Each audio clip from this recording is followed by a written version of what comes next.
Welcome to the National Press Club and to this evening's discussion of whether or not federal public affairs offices have become a hindrance more than a help to press freedom and open government.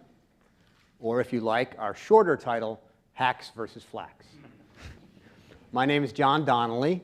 I'm a reporter with Congressional Quarterly and Roll Call, and I'm the chairman of the National Press Club's Press Freedom Committee, which is sponsoring tonight's event, along with the Young Members Committee. You can find out more about the National Press Club and membership therein at press.org. We are the leading organization in the world for journalists. Tonight's event is being broadcast, webcast on that site. It'll be archived there later. It's also being broadcast on C-SPAN 2 right now.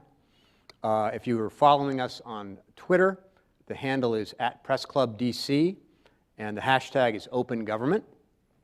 And one other sort of programming note, the panelist presentations will be available at a website called PAOs and Reporters. That's PAOs as in Public Affairs Officers and AND Reporters.blogspot.com. I want to say, first of all, that as a reporter, I should disclose that I'm biased in favor of as much openness and disclosure as possible and as few rules as possible about who can talk to reporters in the federal government and how. But I also recognize, and I really mean this, that public affairs has an indispensable job to do.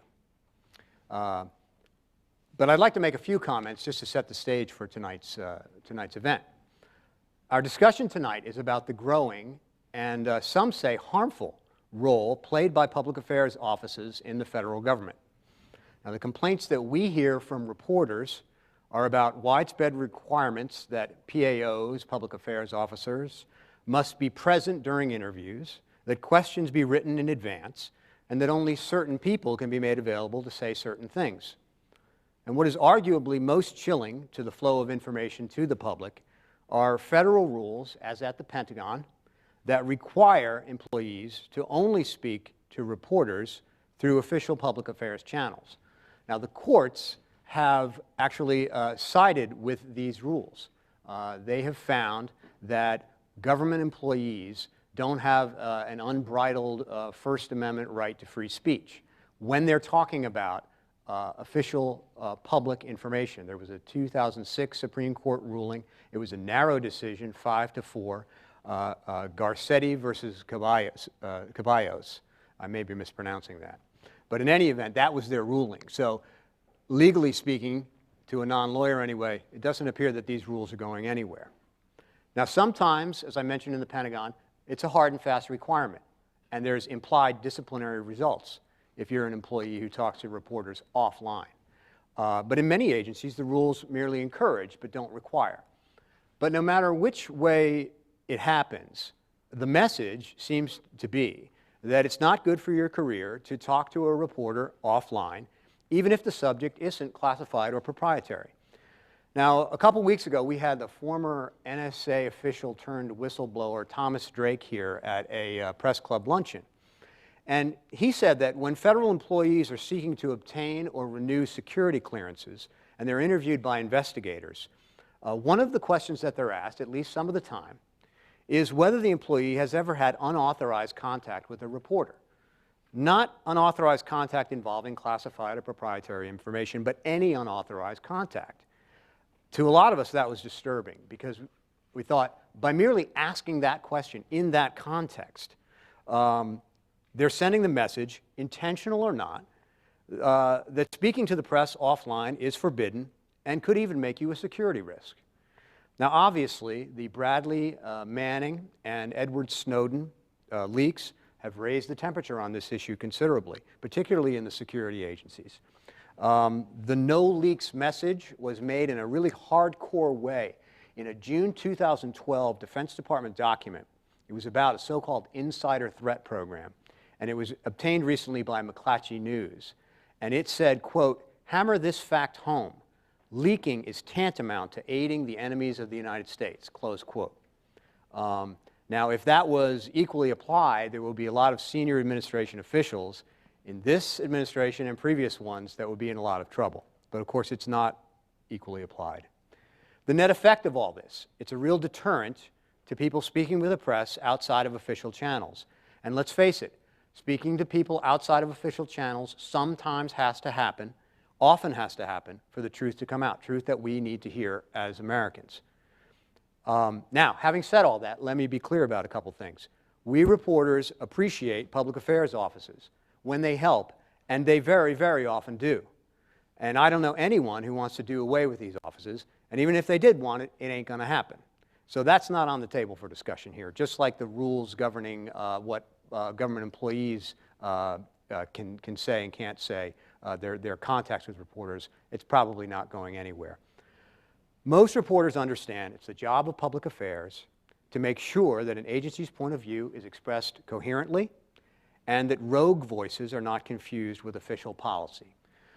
Now, the Pentagon, and I'm going to turn and introduce our panel in 1 second, but my last thought here is the Pentagon has an interesting item in what they call their Statement of Principles about relations with the media. And it says that public affairs officers should, quote, act as liaisons, but should not interfere with the reporting process. That sounds like a great summary to me of where we should end up. Of course, everyone here would probably agree with that. The rub comes in defining what constitutes interference. And I hope we get some answers here tonight. So here's how it's going to work. I'm going to introduce our panel, and then I'm going to give each of them a few minutes to weigh in with their overall take on the issue. And then we'll have some Q&A time among ourselves up here, and then we'll open it up to you all in the audience. So now let's go ahead and meet our panel. Working this way down. Carolyn Carlson, a former Associated Press reporter and assistant professor of communication at Kennesaw State University near Atlanta, and the author of 2 surveys on the relationship between public affairs staff and the press. And she's going to tell us about some of those surveys this evening. Next is Catherine Foxhall, a freelance reporter and a member of the Press Club Press Freedom Committee who has extensively researched this issue. Then comes Linda Peterson, managing editor of the Valley Journals of Salt Lake, the Freedom of Information Chair for the Society of Professional Journalists, and the president of the Utah Foundation for Open Government. To my left and your right, Tony Fratto, managing partner at Hamilton Place Strategies, a strategic communications and crisis management consultancy. Tony's also an on-air contributor on the CNBC Business News Network, and he was formerly Deputy Assistant to President George W. Bush and Principal Deputy Press Secretary. And John Verico, President-elect of the National Association of Government Communicators. So starting with Carolyn, let's hear what you have to say just to give us your overview of the subject. Well, I'm going to tell you about a couple of surveys that I conducted this year and the previous year that are relevant to the topic we're discussing tonight. First, I surveyed reporters who cover federal agencies here in Washington. I got 146 respondents for a margin of error of about 7%. Then I surveyed current and former members of the National Association of Government Communicators. I got 154 responses for a margin of error of about 4.3%. I'm going to throw some numbers at you, but I want to quantify the situation. My questions focused on the interviewing process. First, I want to talk about pre-approval and routing. 98% of public affairs officers believe that they have a better idea than reporters about who in their agencies would be the best person to give an interview on a given topic. 3/4 of journalists report that they have to get approval from PAOs before they can interview an agency employee. And 7 out of 10 reporters say that their requests for interviews are forwarded to PAOs for selective routing to whomever the PAOs suggest. So that's the interviewing process. About half the reporters say that agencies will outright prohibit them from interviewing altogether, at least some of the time. 18% says it happens most of the time. 2/3 of the PAOs said they feel justified in refusing to grant interviews when the agency's security is threatened or when it might reveal damaging information. 3/4 of PAOs know that journalists try to go around them to contact staff members directly. 9 out of 10, however, say that their staff members know and will refer the reporters to the PAO when they've been contacted directly. And of course, more than half of the reporters say that they do try to go around and circumvent the Public Affairs Office at least some of the time. As far as the issue of trust, the majority of PAOs say that there are no reporters that they trust enough to contact the staff directly without going through the Public Affairs Office. Only about a third said that they had reporters that they would give free rein to contact staff without going through the Public Affairs Office. And according to my open-ended comments, most of the time these were longtime beat reporters. In contrast, there were 40%, or 39 actually, 39.6 I think, of the POs said that there were specific reporters that they prohibited the staff from talking to altogether due to problems with their stories in the past. So they banned certain reporters. 40% said that there were certain specific reporters that they banned. In fact, 14% said that there were whole media outlets that they would ban their staff members from talking to because of problems with their stories in the past. On the issue of monitoring, 2/3 of PAOs feel it is necessary to supervise and otherwise monitor interviews with members of the agency's staff. 85% of reporters say that they get monitored at least some of the time. The way it breaks down is 1/3 said some of the time, 1/3 said most of the time, and 16% said all of the time they get monitored. 3/4 of PAOs agree that monitoring the interviews is a good way to make sure that their agency staff is quoted correctly in the stories. And about 40% of PAOs said that they use their tapes and notes from the interviews that they monitor to dispute misquotes.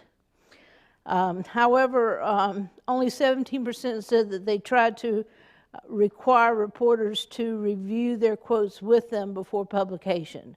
Fully 3/4 of PAOs said that they did not require pre-publication review. So I asked some attitude questions, and the reporter's view of PAO control is pretty clear. 7 out of 10 reporters agreed with the statement, "I consider government agency controls over who I interview to be a form of censorship." 85% of journalists agree with the statement that the public is not getting the information it needs because of barriers agencies are imposing on journalists' reporting practices. PAO attitudes are also clear. 2/3 of PAOs believe that controlling media coverage of an agency is a very important part of protecting the agency's reputation. And virtually all, I think it was 98%, agree that their job is to make sure that accurate, positive information from the agency is conveyed to the public. So that is where the issue stands as far as reporters in Washington and public affairs officers. Thank you. Catherine? Good evening. Not so long ago, some reporters walked the halls of agencies, and in unique, critically needed graduate schools, they talked to and got to know staff, got stories, perspectives, and education fluidly, just like this was the United States or something. But over the last 20 years, leaders have created this surge of blocking reporters from communicating to staff unless they are tracked and or monitored by the public affairs officers, the public relation controllers. It is massive, pernicious censorship that's now a cultural norm. No matter what they know, employees are prohibited from ever communicating with us without guards working at the behest of the bosses and the political structure. It's people in power stopping the flow of information to the public according to their own ideas and desires. How can the United States prohibit people from speaking without reporting to the authorities? Journalists, Why are we so buffaloed? This is not some inviolate way of life. It's just a mean power grab that officials started pouring resources into relatively recently. The impact is drastic. I estimate that for many specialized reporters at least, communication with staff is down 90%. Never doubt the rotting, debilitating effect of silencing people. The grave diggers at Arlington Cemetery knew about the jumbled graves for years. Janitors at Penn State knew about the child abuse for years. So, what all don't we know now? For one thing, in public, FDA says Congress has not given the agency all it requested for monitoring the skyrocketing pharmaceutical imports. 40% of drugs now come from overseas. We urgently need reporters talking to FDA people in policy jobs and in the frontline inspecting jobs away from the censors regularly, not just on big investigations. Does the import situation keep FDA staff people up at night? Are we in pre-disaster mode waiting for bodies to show up before we get serious or not? What would staff say away from the guards? It's something because it always is. It is unethical and inhumane to chill or confine information gathering. With millions of people silenced in thousands of public and private workplaces of various moral persuasions, reporters cannot hope that our skill and hard work are making up for this. The ethical burden is now right on journalists. We can fight this, or we can be the integral partner in ingraining it for the future. A warning about compromises. In our weakened state, some reporters say, I will go through the PIO controls if they will just let me through without the delays, the monitoring, the outright blockages that have become so stunningly aggressive. But that's a sellout of free speech.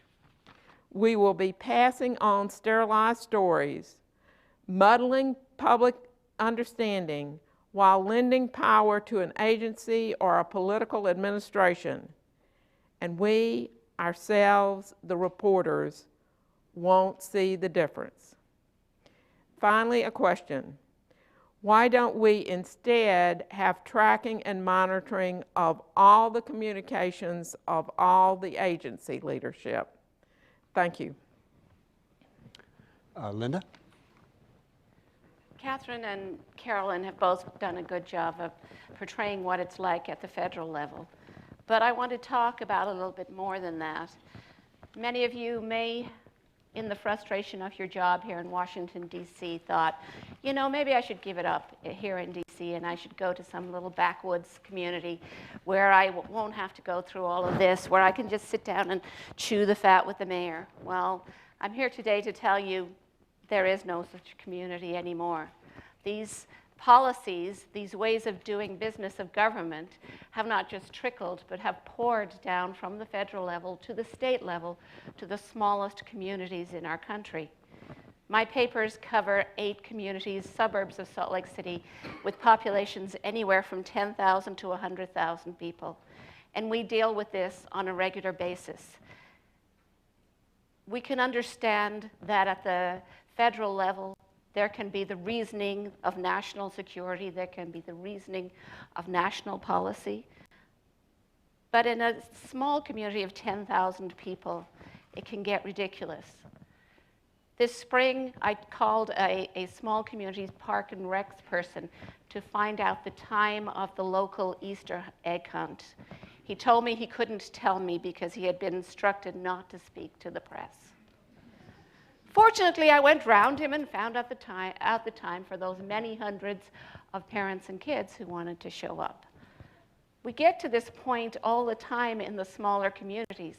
Most of the time, the news we cover is not earth-shattering. It's of the day-to-day lives that we live, the impact, the storm drain project that you're so curious about because last year you sucked out a foot of water from your basement, or the road repair that you want to know about because heck, it seems like you have been driving on that rotten road with the orange cones forever.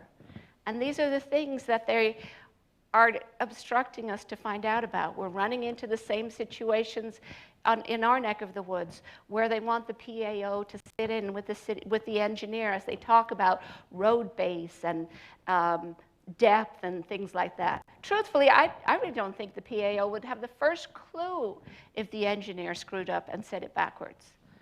Many times because we cover these day in, day out things, know more than the PAO. I had a PAO not too long ago. Well, it was a while ago. It was closer to 9/11. We were doing a story on a water tank, a 500 million gallon water tank in this rural community. And I asked for the address. And he told me he couldn't give me the address because of Homeland Security concerns. Well, I don't know about you, but I really don't think a suburb of Salt Lake City in Utah is a primary target for Al-Qaeda. But he wouldn't give it to me. What we did was we got in the car and we drove out to approximately where we knew it was. It's a little hard to hide a 500 million gallon tank. And we wrote down the address and we published it. Nothing happened. Al-Qaeda must have us way down on that to-do list because we in suburban Salt Lake City are just fine with our water. These are the kind of things that we're dealing with. We do have great PIOs that we work with who understand that they're truly there to facilitate the flow of information, not to control it, not to dam it, not to divert it, just to let it happen. We all know the old adage that knowledge is power. But in the 21st century, in 2013, anybody who has a teenager knows that information is power. And that's what we're seeking. We're not seeking generally to expose great conspiracies, although of course we need to when that happens. There were no weapons of mass destruction ever found in Iraq. I don't know if the government's still looking, but we're still waiting. On our local level, there may be instances of nepotism, but most of the time, it's the day in, day out things that you want to know about. What's happening with your kids in the schools? What's happening with the city council? Are they or are they not going to raise your property taxes? PIOs who get in the middle of that misunderstand what the process is about. First of all, nobody ever elected a PAO.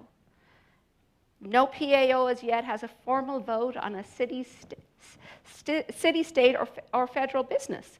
So why does the government think that the public wants to hear everything that happened from the PAO? When it's an issue that you're concerned about, you want to know from your councilman, why did you vote that way? Not from a second or third party saying, this is why he voted that way, or she voted that way. Some reporters like to say, well, that's just the way it is, or they say, well, I'm a good reporter, I just get around them. But that's not the point. First of all, there aren't that many good reporters left, and the ones coming out of school are a fearful generation. They're very, very happy to do what they're told, and they're very happy to ask permission, which is a very scary prospect. I find that time and again, I hire them and I fire them. Because it's at my level that they come to work, and it's my level they say, but if I ask the mayor that, it will make him mad. But the PIO said it was a good story. And my response is, right, there's the door, okay? But we can't just sit still and wait for somebody else to stand up to this. This is, as Catherine pointed out, the United States of America. Our mandate is to report the truth, not what the PIO tells us is the truth. No, even what the PIO thinks is the truth as we can find it. Whether it is the time of an Easter egg hunt or a national policy. It's America, the land of the free press. And the people that we serve, the people that we are a conduit for, the public of the United States of America has a right to this information. Thank you. Thank you. Tony? So it's funny, whenever we have these discussions, and they actually happen a lot, you know, I think we look at them in one of two ways. One, we just heard, right, is that you know, public affairs officers are pretty much, you know, obstacles and ill-informed boobs, and reporters are universally good and have the interest of the public at heart. Or it's the opposite, right, is that you know, reporters are evil scoundrels looking to embarrass public officials and make mockery of a policy-making process. And the only thing standing behind, you know, between this evil horde and the print are public affairs officers. My experience in, you know, 20 years of this is actually, it's pretty much a normal bell curve distribution of talent among both public affairs officers and reporters, which means that among both reporters and public affairs officers, some are really not very good, right? Some are excellent, right? But the vast majority are average to above average. The ones who are really below average tend to get out of the business on either side. So that's what you're going to see, and that is one reason why there are a lot of rules. Now, there's undoubtedly a lot of there are obstacles to really good relationships, some of which you just heard. But let me look at it from sort of both sides on this, and I'll start with just a list of some of the obstacles on the official side, on the press officer side, and then some on the media side, and then talk a little bit about some of the problems. And I hope we can get into some of these, you know, the discussion a little bit more when we get into questions. But on the official side, we talked about trust, and I hope we get to talk a little bit more about trust. One reason trust has eroded is actually just, it's a really simple thing. It's the use of email, which is, you know, technology is great and efficient, but reporters and press officers don't actually talk very much anymore. So much of it is over email. Nuance goes away, and when you have to talk to someone, you can develop trust. And you know, forget about even meeting in person. There was a time when we had to meet reporters in person, and that's less prevalent today. I have some reporters who only communicate by direct message on Twitter, right? Just like, it's efficient, right? But it's not quite the same. We have some bad traditions in press shops, which is that you can earn your stripes by beating up reporters, right? Some people think like this is good. If you can lay the wood to a reporter that this is a mark of being tough with the media. It's an awful tradition, but it is, I could tell you it exists. There's some degree of ignorance on the part of a lot of press officers. A lot of press officers do not understand how important it is for them to really master their issues, the policy-making process, the people that they're working with, the day-to-day news, and really what's going on. You have to work really, really hard at it to be good at it. And there's still fear on the official side and among press officers about dealing with what may or may not be bad news, right? If you talk to in my profession today where I'm advising people, everyone will tell you, every professional will tell you, put out any bad news on your own terms. Get it out, push it out, talk about it, explain it, tell your story. Don't let it you know, come out in disjointed ways. But the courage to do that is really lacking. On the media side, there's also ignorance, right? There's some terrific reporters out there, more and more of them with knowledge and experience are exiting the business. It is really, really rare to find really good reporters with the length of time on a beat it takes to master that beat. Before I went to the White House, I was at Treasury Department for 5.5 years, dealing with really complex economic issues. The reporters there were brilliant. The reporters today are so young, and older reporters are very expensive for news organizations, and they're exiting the business, and they're really, really young, inexperienced reporters who have a steep hill to climb on the information side. The news is so fast, right? The speed of delivering news today, it results in a publish first bias. There's a bias towards publishing first. You can publish, and you can correct it and update it 10 or 20 minutes later. You have the whole day to actually allow a news story to achieve some level of balanced reporting. And that's, you know, that's the world we live in. I don't complain about it, but that it changes the nature of how we deal with reporters. What is news? Right? There used to be a time when there was news and there was opinion. And opinion was found on the editorial page or the op-ed page. Right? Now we have blogs, we have news analysis, we have reporters who go on and offer opinion commentary on television, but write straight news for the news pages. They have reporters who tweet their opinions, but also write straight news stories, right? And so, you know, you joked about not having, you know, reporters not allowed to have opinions, right? Well, of course, you know, everyone has opinions, but we see it more now, right? So it's a little bit different. The blog pages make that more difficult also. Far more news analysis. There's great value in it, but it leads you to question and wonder where the views of reporters are if they stray from straight news reporting. Bad traditions on the reporter side also, right?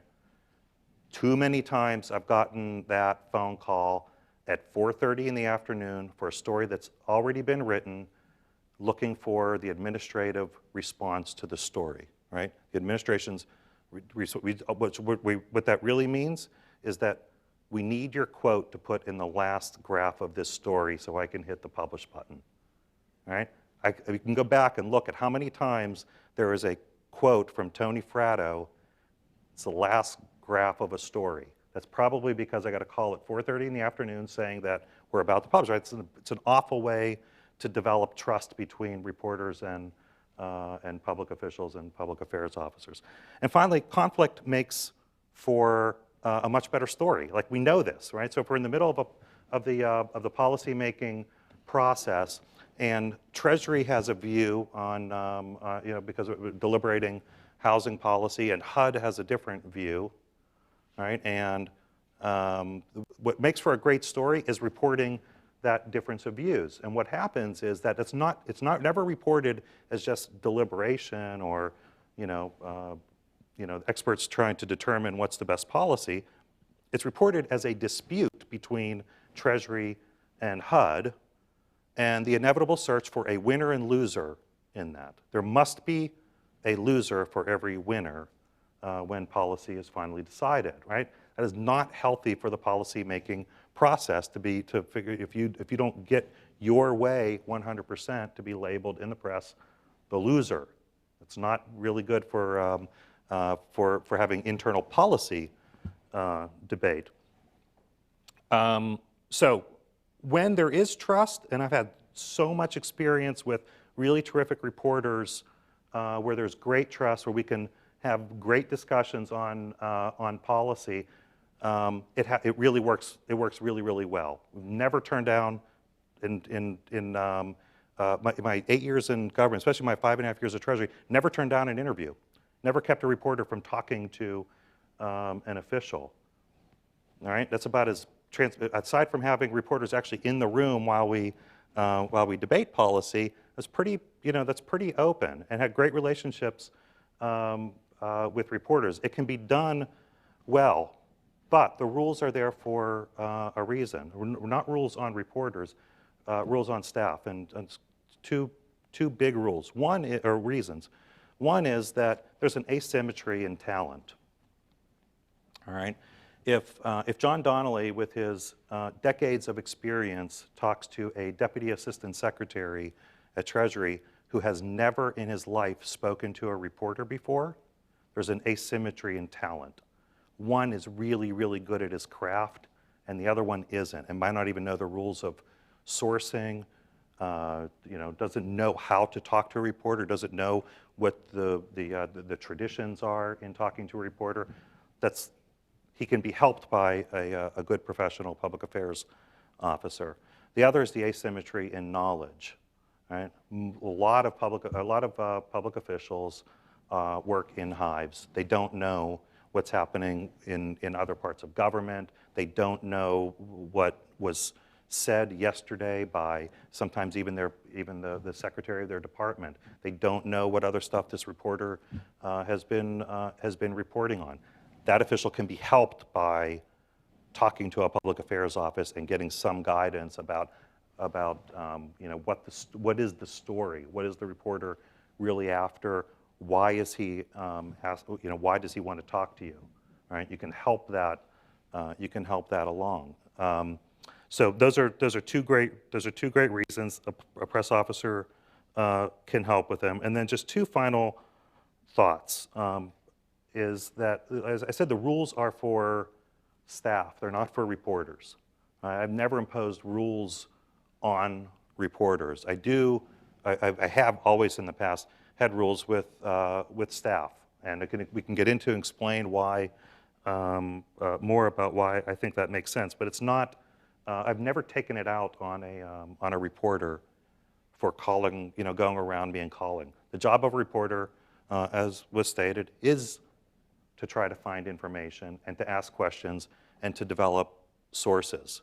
That's crucial to the job. I would never blame a reporter for doing his job, and I have many times defended a reporter for making those phone calls, right? That's the reporter's job. It's my job to police my own house and to make sure that that my officials are doing what they need to do. And second, for press officers, they have an obligation to know their subject areas, to master it, to educate reporters, always, to develop trust relationships with reporters, to prepare and train their officials to be very good communicators, not to limit information, but to be good communicators, to make up for that decade's start that the reporter might have on them, and to help reporters develop useful sources. And I underline that because it's really, really important for the reporter to have useful sources. That doesn't mean that I'm not going to be in the room and that it's open door all the time, but it's really, really important for reporters to have good professional relationships with policy officials. It's just there's a right way to do it and a wrong way to do it. So I'll leave it there and wait till we get to questions. Thank you. John? Okay, great. Thank you. I want to start off by saying that I think the concept of this hack versus flack is a little misleading, because really we have the same mission and the same goal in mind on the public affairs side as well as on the media side. We both want to communicate information to the public.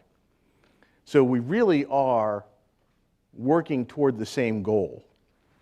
And the government, I'll go on the record and say, the government needs the media to help us in this process, because your readers trust you to be an honest and trusted translator of technical government information, of difficult to understand policy. They're looking to get things explained to them in ways that they can understand.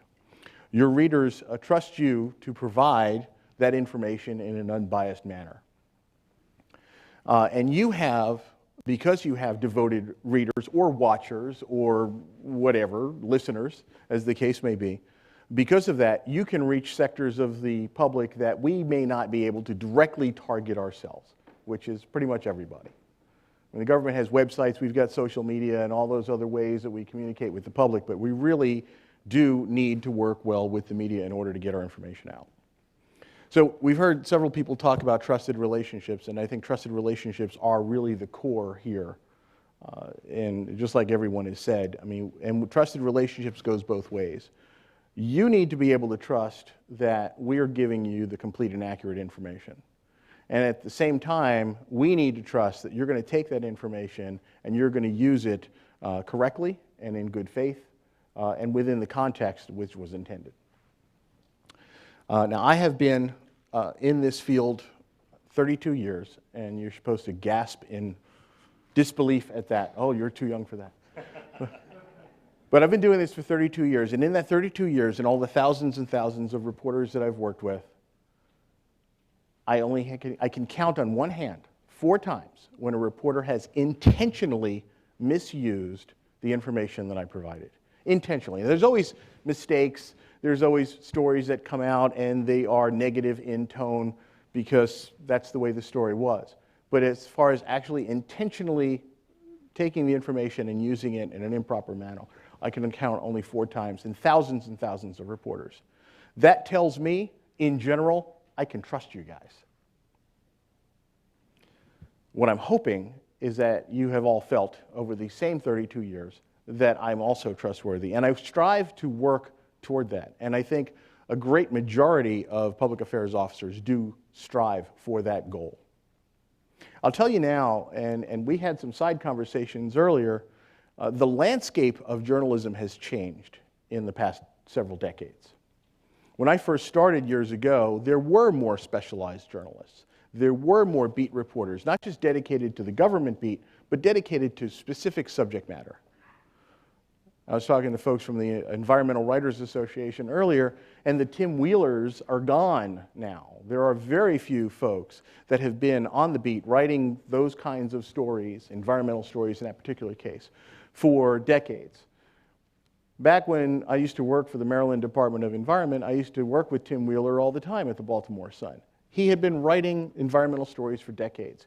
He understood the technical issues. He understood the historical context of the environmental issues in the state of Maryland, sometimes even better than the scientists and engineers and folks that I was working with.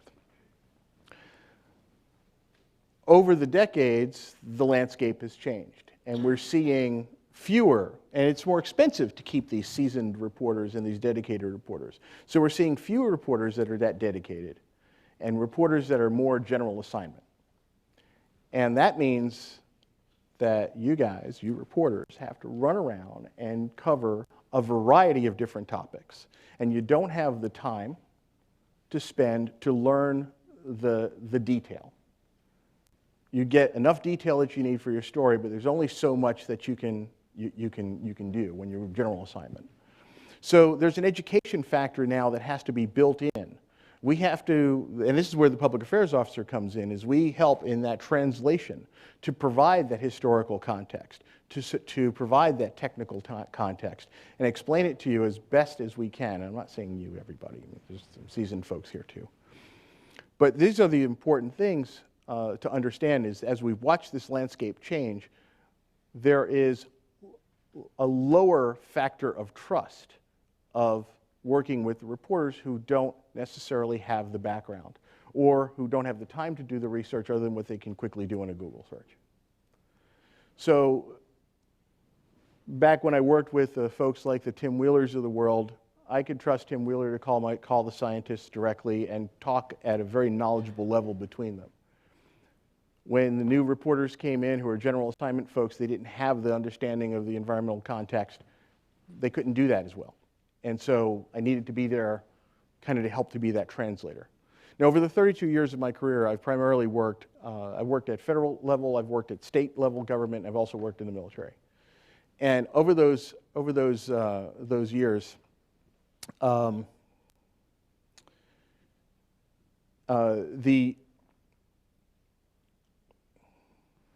get to that in a second. I lost that additional point. What's basically happening is that our job and my job has changed more to do more of that facilitation than I used to do in the past. I have to be there to tell you what you don't know, help you find the information you need, explain the complex information, like I said, and more importantly, find the subject matter expert who can explain things to you.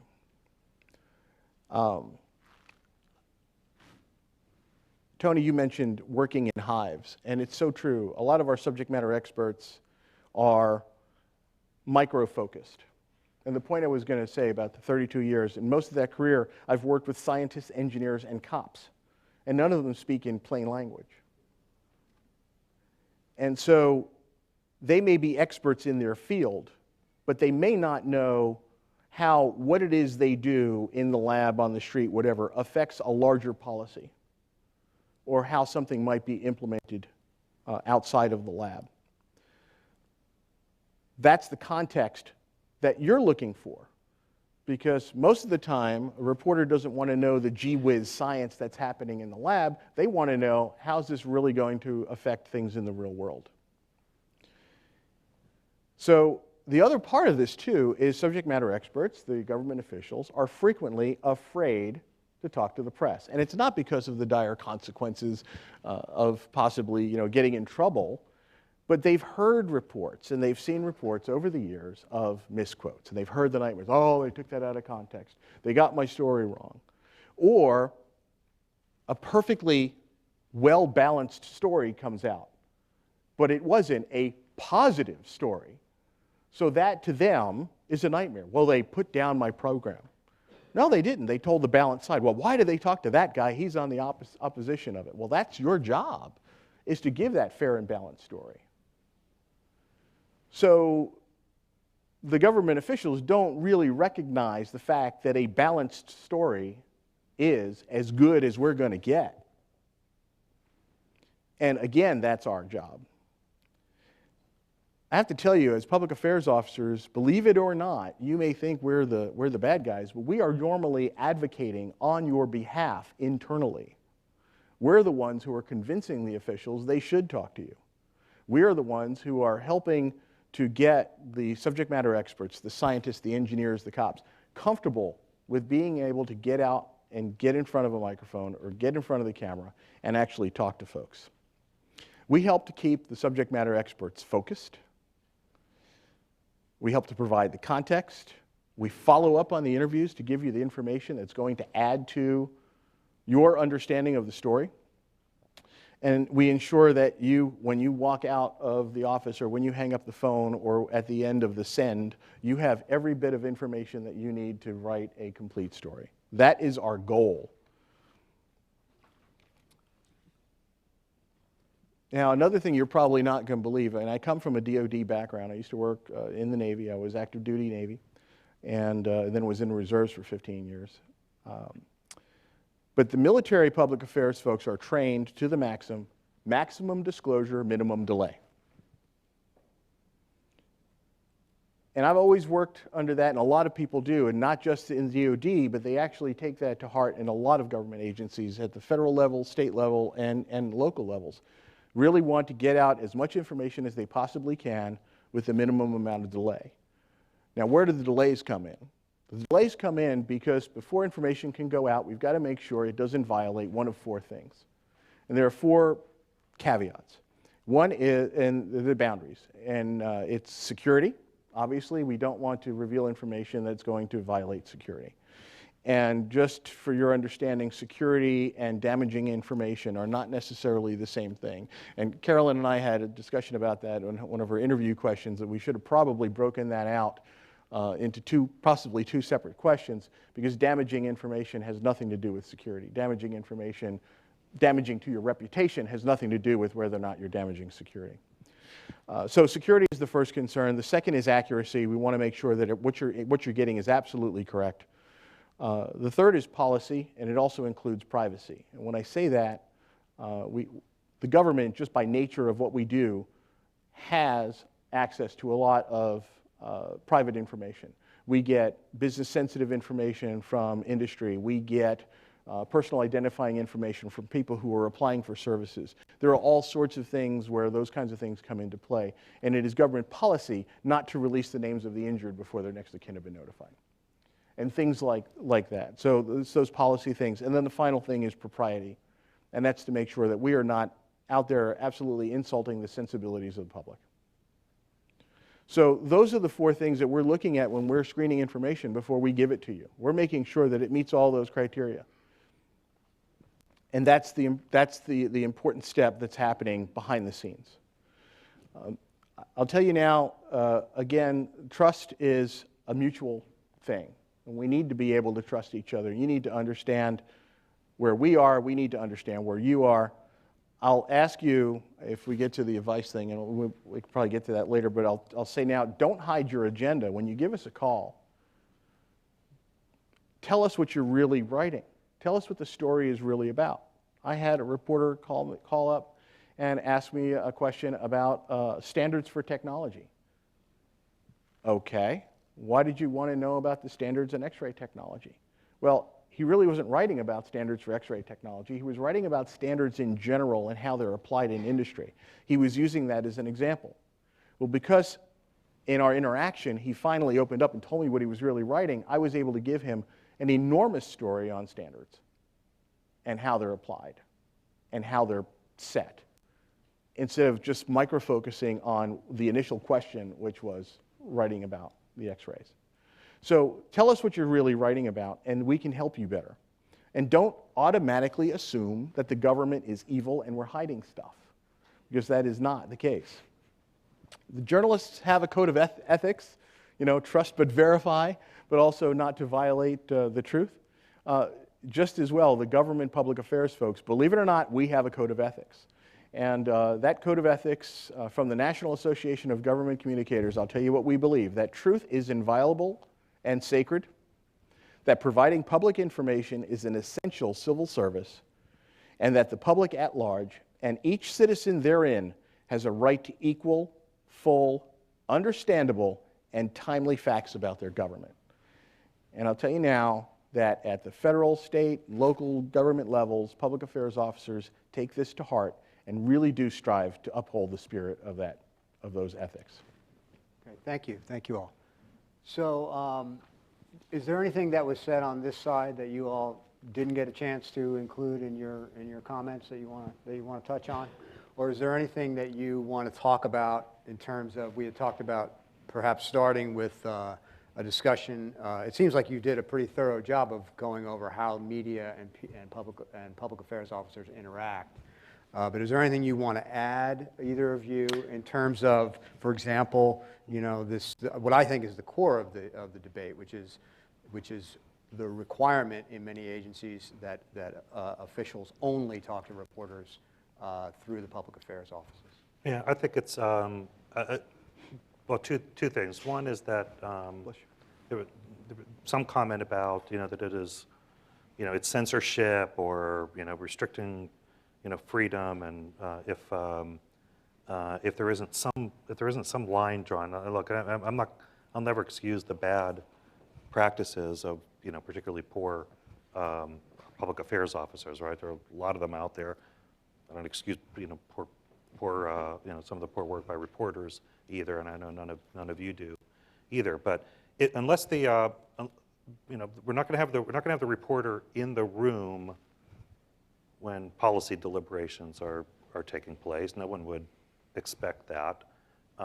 So somewhere there's going to be a line drawn as to when it is and is not appropriate to be communicating with reporters. When is the time? How much? There are reasonable standards for that, I think, and but where they are on any particular issue is going to be a matter of some often some some negotiation. But I think that's clear, right? So it's not call it censorship when when a press officer is in the room. I think it's that's probably a little bit hyperbolic for what a good press officer might be trying to do. So that's I think there, like I said, I think there are ways for professionals to do it the right way. I think we could do a lot better job of teaching how to do it the right way. I think we ought to be teaching how to do it, how to do it in appropriate and respectful ways, so more information gets out. I personally, look, I mean, I have a reputation for really liking reporters, which I don't know if it's a good reputation or not, but like I have great relationships with reporters. I like reporters. I respect what they have to do, and I think there are good ways to work that way. Well, as you all were talking, I was thinking to myself, we shouldn't have got such laudable public affairs people up here. We should have found some really crappy ones so we could point to their ways, because these guys do it right. But Tony, you said that reporters shouldn't be punished for going around the press office. What about government employees? Yeah, they should be punished. They should be beaten. Whippings, beatings. Right. Until Look, morale improves. I mean, look here, it's there's here's the way I look at it. And I used to talk to our staff all the time when I was especially at Treasury Department, where John mentioned that there are a lot of staff, believe it or not. I said, tell this to some reporters, like, you don't understand, like, they really, really, really don't want to talk to you, right? I'm trying to talk them into talking to you. They don't want to. And so, there's a real reluctance and distrust of a lot of officials to talking to reporters. So that's one thing. We really are often in the corners of reporters to try to get them, helping these officials understand that they can talk, that you can trust this reporter, you can talk to him, it's okay. And they just feel like they're going to be screwed, they're going to be embarrassed, there's going to be a quote in the paper that's going to hurt them. What do they get out of it? What's good for them out of it? Right? And so often I have been the advocate for reporters. That's one. Second part is that if you're talking to reporters all the time, you're known as the person who talks to reporters all the time, right? And it's not really great, not necessarily great for your reputation, right? So when there is the leak of some piece of news that is, maybe it's damaging or whatever, like where's the first place they look, right? It's the guy who talks to reporters all the time. Or the last person they tell to begin with, right? Because they know he's a blabbermouth. Yeah, so it's not necessarily great for your reputation. And I had some guys who they didn't want to be embarrassed that they couldn't talk to a reporter, and they would call me in their room and say, I'm going to call him back. Can you silently listen in?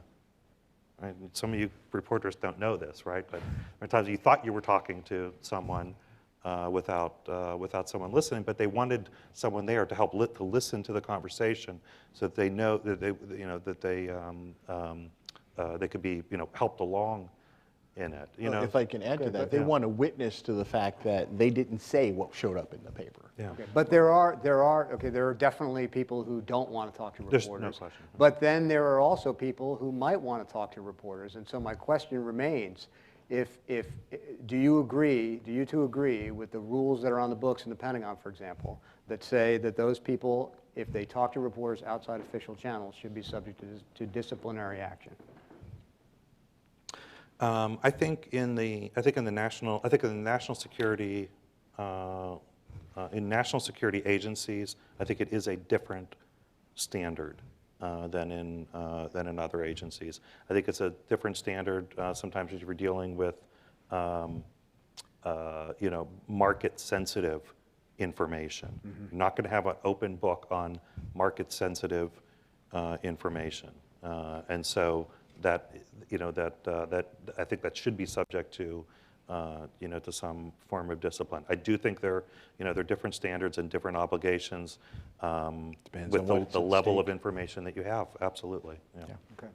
John, did you want to add anything? I was just basically saying it really depends on what's at stake, and how damaging information can be. And I'm talking damaging to things like the national security.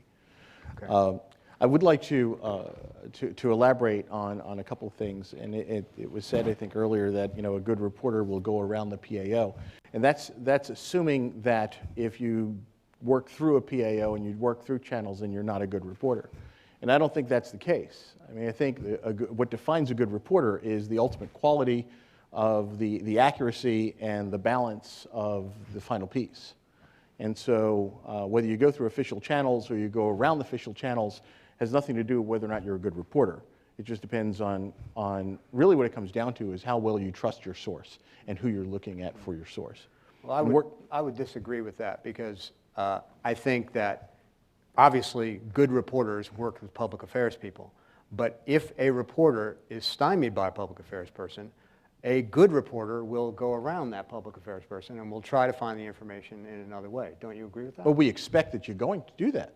And again, it doesn't. That's not good reporter versus bad reporter. If a bad reporter, I mean, a bad reporter would be somebody who gets the no and just walks away from the story. That's what I Now, mean. but what I'm saying is that when you said or someone said a good reporter goes around the PAO, that's not. Only when necessary. That's a whole different type of thing. I mean, we really expect you're going to try to do that. But again, I see much less of the stymieing that you're referring to. Why would you go around the PO when you can get them to do your work for you? Exactly. So I'm going to use an example. Those of you who were in this area in the 90s when Pfiesteria was first discovered in the Chesapeake Bay. Pfiesteria is a microbe. It normally is an algae eater. It's kind of relatively benign, but it is one of these odd little microbes that can actually change its physical form. And it can do that into 24 different stages and forms, believe it or not. And it can do it at will, which makes it a little bit of a scary thing. So what happened was when Pfiesteria feels that it needs to do something, or it needs a nutrient, like, oh, gee, I need vegetables or whatever. When we get a craving, they get a craving. I got a sweet tooth, I need something. So they change their chemical composition. And they will release a chemical in the water, which triggers fish to be, to get sensitive. And then those fish will release a chemical, and that's the trigger chemical for the microbe. It's all scary, kind of weird stuff. But what happens is this nice little benign algae eater can become a flesh eater. And so now we were winding up with hundreds of thousands of fish washing up on the shore dead with big open nasty sores on them. The commercial fishermen in Maryland were catching fish with big open sores on them, which they couldn't sell. And so people were in a panic about what the heck was going on with fish. Well, the scientists that were working for the government were so fascinated by this unique microbe that they actually forgot the fact that people were afraid. So in the initial interviews and initial stories started coming out, and the scientists were talking about this amazing microbe and all these amazing things that it does, they didn't put it into the context of what was happening. So what was happening? Fishermen were actually getting sick. They were ingesting this microbe in the water, in the spray. So it was a scary thing, and it took the public affairs folks to help to translate that, get these scientists on track, and say, get your head out of the lab and put this in real-world context. What does this mean to people? Can they eat the fish? That's the first thing they want to know. Can they eat the fish? Can they catch this? Is it to become a disease? Blah blah blah. So it was that's an example I wanted to give of how the PAO can really make a big difference. Okay, thank you. I think we spent a good time on this side of the table, so I want to revisit you all. You're still there, right? We are. Okay, so I want to give you a chance now, just throwing it out there to whoever wants to comment. You've heard a lot over here now. Rather than me throw a question to you, for starters, I want to give you a chance. If there's something that you've heard that you want to particularly address, go for it. Well, first of all, I agree with you, John. If Tony and... Which John? I agree with you, John. Me, If okay. Tony and the other John were the PAOs that we were dealing with on a daily basis, I'm suspecting we'd have very few problems. But what the statistics of Carolyn's surveys bear out, aside from the whole bell curve, is that more and more of the PAOs are exhibiting the problems that we're dealing with. I disagree, Tony, that reporters are not punished for going around or not abiding by the rules. Many PAOs have rules for reporters, not just for staffers. And if you disobey the rules, there's a consequence. There's a blackballing that happens to some reporters. There's a hierarchy of we will give the information or we will hold conferences with these reporters. We will even send out press releases to these news outlets and not these. There is definitely a punishment factor. That's why I think so many reporters have been silent for so long. It's, well, if I make waves, if I protest this, there's going to be a consequence. Another thing that concerns me is this idea of so many government people being afraid or unwilling to talk to us. I think there has to be an understanding among government, all the way from the top to the bottom, The name public servant and civil servant still mean something. We are their bosses. They need to be trained to be okay with talking to us. They would rather talk to one reporter, surely, than 100 people from the local area who are concerned about X subject that can't get the data out, that are calling them or emailing them. So I think this idea that there's so many government people who can't talk to us. You talk to your boss. It's just a given. There is no organization where an employee goes, oh, I can't tell the boss what I'm doing. He scares me or she scares me. So I think there needs to be a training of government people to at least some basic level say, because you work for the government, there is an expectation that you may need to talk to the public, and whether it's the public in the form of a reporter or it's the public in terms of Joe Q. citizen who calls or emails, that's what you got to do, folks. Catherine? I think one very basic thing that's not being addressed is the fact that on a very frequent, almost routine basis, when we do talk to people away from the, quote, surveillance, the story is very different. And things come out, sometimes massive, critical things, that are not going to come out when the person is being, quote, watched by their agency. They are, in effect, being watched by their bosses and the entire political administration. For time immemorial, that's how things have come out. And it's almost a routine fact of life. And the surveillance stops that from coming out. Also, the thing about not putting rules on reporters, that's kind of a distinction without a difference. If you stop everybody in the agency from talking without the surveillance, then you've stopped that communication. And silencing people is just one of the most extraordinarily serious things that can happen in any situation or society. I just wanted to remind you that almost 40% of PAOs said that they do punish reporters who write stories they don't like and prohibit their staff from talking to them. So it's not something that isn't happening. It's happening quite a bit. I mean, that's almost half. I mean, that's a lot. And 2/3 of PAOs are monitoring interviews. So this is not an insignificant problem. If I could just on that, because maybe I might have said it wrong when I said it. I wasn't saying that that rules on reporters don't happen. I was saying they ought not happen. That's not the way I operate with reporters. My rules are for, I don't control reporters.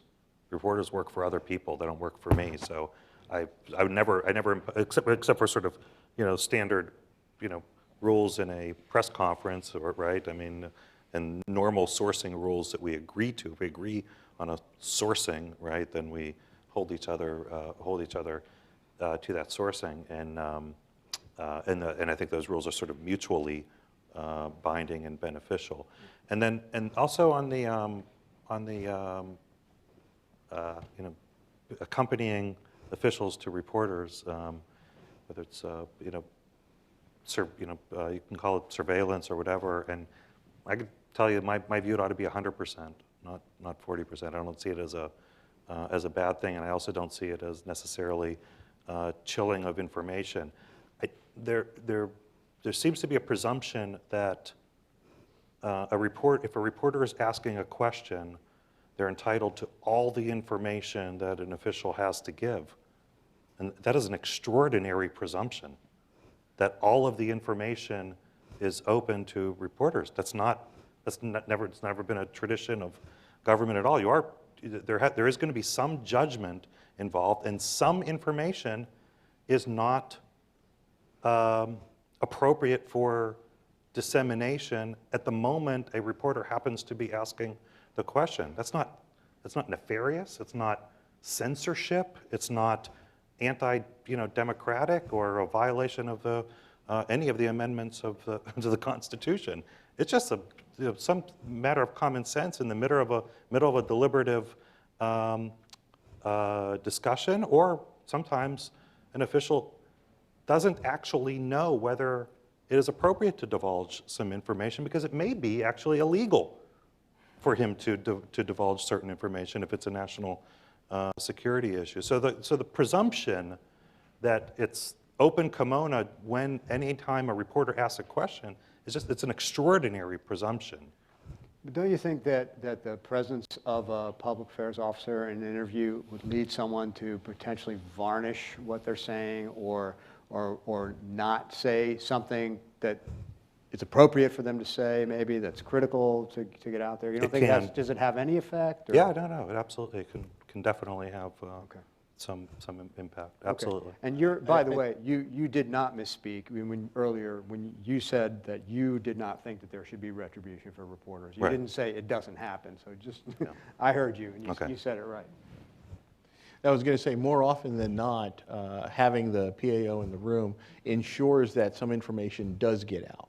Because sometimes when officials are speaking, they'll go off on a tangent, or they'll just kind of stick to one point and never actually get around to completely answering the question. So more times than not, you'll see public affairs folks going, oh, you forgot to mention this. And don't forget that, and those kinds of things too. And the other part Tony was talking about, where sometimes the information is not releasable, and that's really critical during a crisis situation where you don't know how many people are injured, you don't know the cause of things, and most of the time when there's some sort of a crisis, almost the first questions that come out from the reporters are less about the incident at hand and more about who's to blame for this. And we don't know that, and we're not going to know that, and we're not going to point fingers, and we're not going to speculate. And that's a critical thing. And I think if we keep in mind, what I mentioned before, things that I'd like to advise reporters is, don't hide your agenda and don't assume that we're hiding something, but also don't ask us to speculate, because we're only going to be able to give you facts. Did any of you all want to make any additional points? I mean, in particular, I'd like you to address this, this question, the point they're making, that they can't just allow any government official to talk to anybody at any time, that there is a need to control, in the interest of accuracy, who talks. Do you think that's legitimate? I think it's painted with too broad a brush. Generally, the government is erring extremely or on the side of caution. And so many government officials who would be just fine talking to us to give us information, and we're not talking necessarily about a sensitive subject or a crisis. We're talking about the day in, day out workings of government. Many of them, like I said, it's sort of in case. And it does have this effect of shutting the conversation down, of shutting the understanding and the information down, because you're too much worried about what if. Can I add one thing? In a lot of agencies, and depending on the kinds of work they do, the policy is pretty broad. And again, it depends on the agency and the kind of work they do. But I know many of the places where I've worked over the years, the policy was, if a reporter approaches you in the field about what it is you're working on and what you're doing, you can talk to them about it. Tell them about it within the parameters of your expertise and your job and what you know. But don't talk to them about how this affects larger policy. If you're a road repair guy and you can talk about the repair you're doing on the road, what does this mean to the state's road repair budget? Don't comment on that, because that's not your lane of expertise. And so that's what we tell folks. Go ahead and talk to the reporters. If you sit there and go, oh, I got to call my PAO first, that gets kind of really uncomfortable. And so a lot of times, again, depending on what the agency is and the kind of work that's going on and the kinds of information that they're protecting, a lot of times they do have the authority to go ahead and talk to a reporter. They need to let us know right away so that we can track it. The biggest thing is that the boss doesn't want to find out something has happened, by reading it in the newspaper.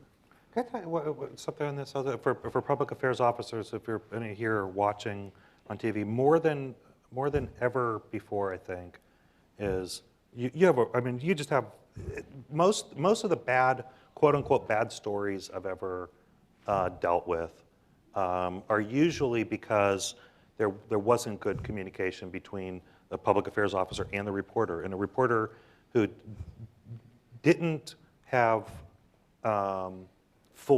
didn't have enough knowledge to write whatever the story is. Now that's not always the case. I dealt with reporters who knew a lot more about some issues than I did, and so that forced me to have to get a lot smarter on things. But reporters are dealing with really complicated issues, a lot of different beats, a lot of time pressure to write. You cannot let a reporter write a story with based on not great information. You cannot. You have to really work hard with reporters, and you need to do it when the news isn't happening, right? You should overwhelm reporters with access and education and just help them. The very best reporters I've ever dealt with came into my office and said, "Can you help me understand this?"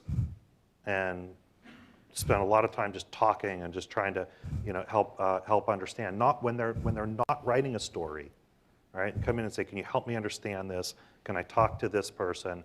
And talk to them because they wanted to climb up the learning curve on an issue. And just had so much respect for reporters who really took the time to learn and work hard at it. But as a public affairs officer, you have an obligation to do it. You cannot just point after the story's been written and say, that reporter didn't know what he was talking about. It's your job to make sure the reporter knows what he's talking about. Mm-hmm. It's your job to make sure that bad information, meaning like incomplete information, is getting out in the public place. Because no reporter wants to put bad information out, mm-hmm. ill-informed information. Those relationships are so critical, so critical. Can I just get a show of hands of how many people want to ask a question so I have an idea? Okay, then we should probably get started on that, I think. Please come up to the microphone, and if you would state your name and affiliation, that's appreciated but not required. Hi, I'm Celia Wexler. I'm with the Union of Concerned Scientists, and we often hear from scientists who want to talk to reporters but are too afraid. And some of you have gotten our report, our grading the agency media policies. But for some of those media policies, we actually had to do FOIA requests to even get a copy of the policies. However, on our website, ucsusa.org, we have logged all those agency media policies. So if you're in a position where maybe you aren't talking to a PAO as nice as these two gentlemen, you might be able to refer to those agency media policies. I do have one question for the panelists, and probably more the reporter side. Do you ever reach out to nonprofits? Often those folks, I used to be a journalist and then became a nonprofit advocate. They have a point of view, but they often know a heck of a lot about agencies and know a lot of people at agencies or people who used to work at agencies who sometimes we can be matchmakers, and I wondered if you ever did that with nonprofits. Yeah, well, I certainly do, and I continue to. Let me say at the outset, let's try to keep our responses brief since we have so many people, and I apologize if I haven't left too much time for questions. Any of you want to talk about dealing with nonprofits? Or I think it's one technique, because for one thing, you're allowed to talk to people sometimes, whereas we're not. Sad to say. I think working with nonprofits and working with a variety of entities is important for all of us in communications. And later on, we can chat about some examples of where we've actually gone to the nonprofits, especially the nonprofits who are on the opposing side of an issue, and brought them in and sat them down, and we went out with a consolidated message and sat down with the reporters to explain a really technical, detailed issue, and got both sides of it all out at the same time. So I think it's a very critical thing we do. Okay, yes, ma'am. Yeah, hi, I'm Sue Darcy. I'm a reporter with a newsletter that covers medical devices. So the agency I have to deal with is the Food and Drug Administration. I have watched in just the past 5 years this agency really shut down to reporters. And so I have a couple of questions for you all. Maybe you know the answer to this, maybe not. I'm now at the point where I can't even build a relationship with the source there because the press office doesn't allow any reporter to talk directly, have an interview, only on rare occasions, and then you have to line up the interview. So how can we make this process work better? That's one quick question I had. Another one I have is, what is it that these agencies are doing with slides that they have agency staff show at meetings, at big public meetings? Because I've now been to like 3 or 4 of them, these big public meetings. Slide presentations are shown, and then immediately on the day of the meeting, if you're a reporter attending, you ask for them, and they tell you, we have to clear the slides first. Now, is that censorship, or is that not censorship? That's just stupidity, frankly, honestly. I mean, if you're showing slides in any kind of public space, they should be immediately available. I mean, honestly, I say it's stupidity, right? I mean, it's like you're trying to get information out. Why would you not want to make it available? But I was told by the current press officer for my division at FDA, I should contact her 2 weeks before the meeting so that she can relay to all the staffers who are going to give slide presentations at the meeting that they have to give it to the public, and they can't sit on them, you know, and hold it for a week or two, because by then the story's dead, of course, and I can't write my story without the slide presentation because it gives a lot of scientific information. Just want to note that the Bush administration apparently was more open than the Obama administration. Years ago. And I believe it was during the Bush administration when he got angry. There was a lot of leakers at one particular agency, and it might have been Agriculture Department, it might have been EPA, but he told them that they had to shut down. He warned all the staff, all answers must come from the press officer. You can no longer have staff directly talking to reporters. And I swear to God, I believe that's what's happened at FDA, because everybody I try to talk to at a public meeting at FDA is frightened of me. Well, it's interesting you mentioned They look around like that. this and they go, oh no, my boss will fire me. FDA is one of the agencies I looked at when I was doing research for this, and as far as I could tell, they are not one of the ones that bans contact between officials. Oh, no. Well, no. In their official policy, this is the point I'm making, that regardless of what it says in the official policy. I can't speak for I can't speak for FDA, and I don't know what their practices are. I will say though that there's absolutely no question they deal with very, very market sensitive information. So if a staffer at FDA would indicate to you, for example, that a drug is not or a medical device is not ready or is going to have no problem getting approved. Yeah. You know, so that I can write about it in my newsletter that goes out to medical device makers. Okay, I think we need to move on to the next person. Thank you. Yes, sir. Hi, my name is Joe Davis, and I've been covering the environment for 35 years. Right now, I'm with the Society of Environmental Journalists, and I've seen this issue develop over a long time. It strikes me that the argument I heard 20 and 30 years ago about, well, we need a press officer there so nobody gets misquoted is somewhat obsolete in this days of digital recorders. If we want a fair witness, we should both flip our machines on and get about our business. Here's the question. During the run-up to the second Iraq War, the Bush II administration, some portion of it, was very frustrated with the efforts of the international arms control people who were trying to inspect what was going on the ground in Iraq. And every time they tried to interview a nuclear scientist, there was a government minder there. And our government then was very upset about this.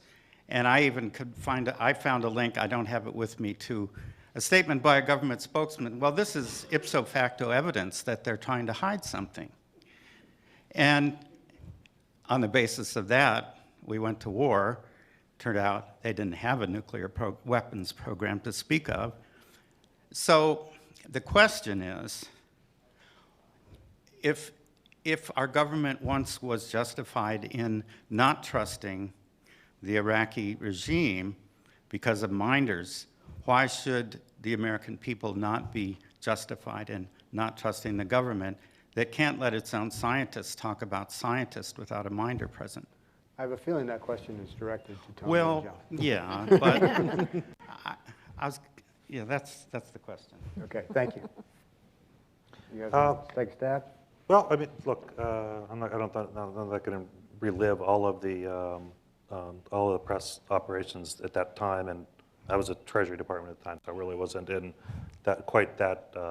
in that debate. But actually, why don't I just leave it there? I'm not going to. I can't. I don't know. I don't know what the practices were and whether scientists could talk to them or not. But I think it was. No, I'm not going to fight them all Well, right now. it's really a question of trust. I've heard this word Yeah. so many times here, and maybe the PIOs and the reporters should just be drinking together more. I don't know. That may be the best advice we've heard. If you're here in the DC area, we have something every month called the Hack and Flack.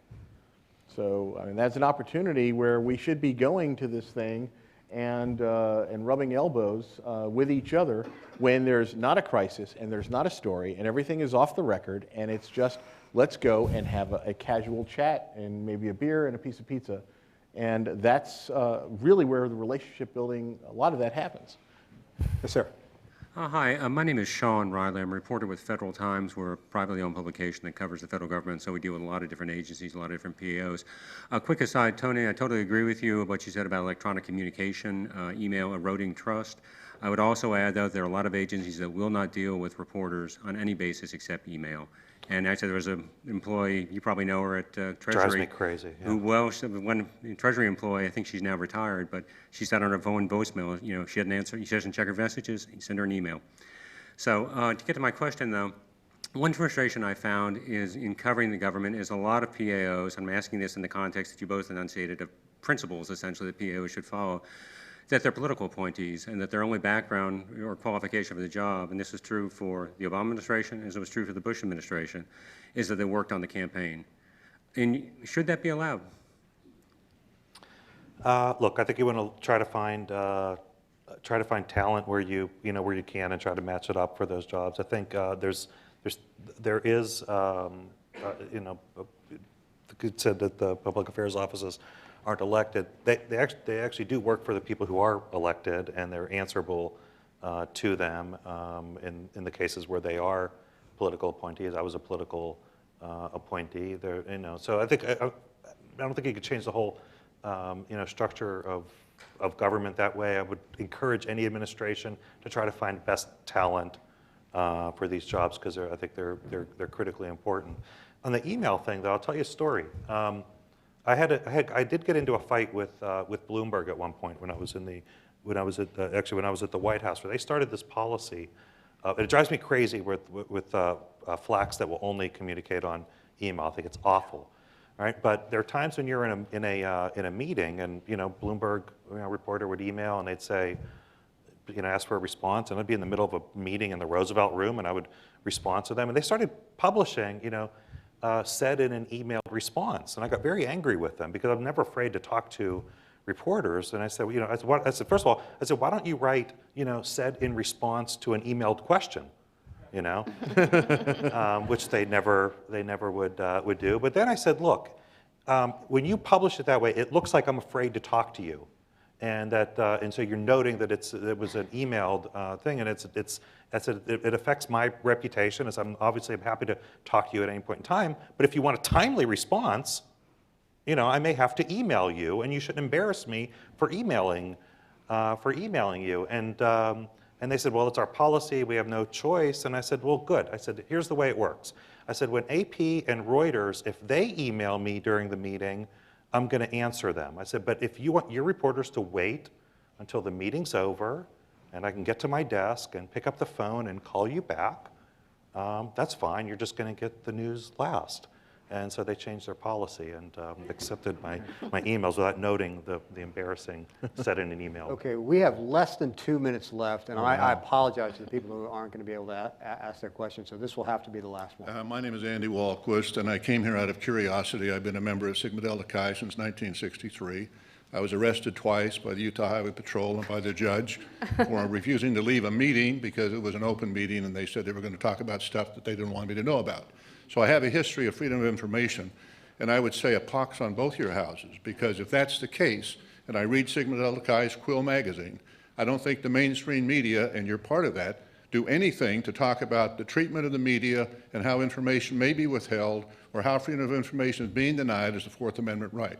So a pox on this half of the House. I was also a PIO. I was hired by the Department of Interior. I was a member of the government communications people way back when. And when I was hired, I was told, we're hiring you from the outside because most government people only know how to say no, and you want a market here to go promote a new conservation environmental ethic. So I would say, I understand your business, I understand controlling, how reporters have to be controlled, but I would say a pox on your house because I think the PIOs are also becoming too politically motivated and espousing more of a political correct agenda as opposed to disseminating information that should be available publicly. Well, thank you very much for that question. Well, And thank you all for being here. Actually, you know, I find this conversation very heartening because I note a lot of commonality despite the differences. And you know, I think that with a little more professionalism and a little more communication, that these things can get better. So thank you all very much for joining us, and we are adjourned. Thank you.